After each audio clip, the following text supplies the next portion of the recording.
Ti ležiš, oče, na groblju u rastušju.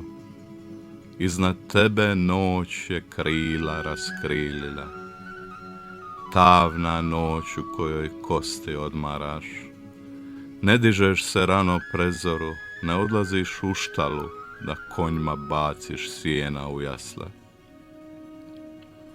Polako trune hrastov križ i vjetar lijeće nad grobljem, ne dotičuć se lica tvog kao dok si bio živ.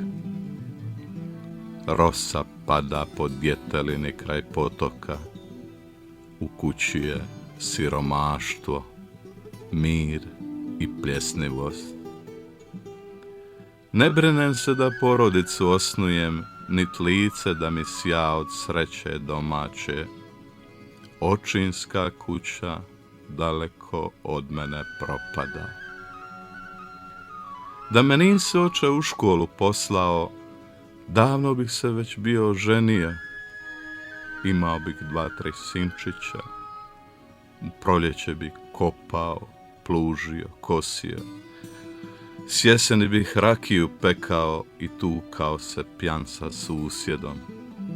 Najposlije bi me sinovi moji sahranili u predvečerje kasno, blatnjavo, kraj ograde groblja uzate od davnine gdje leže naši djedovi i otišli bi zatim stoku napajati.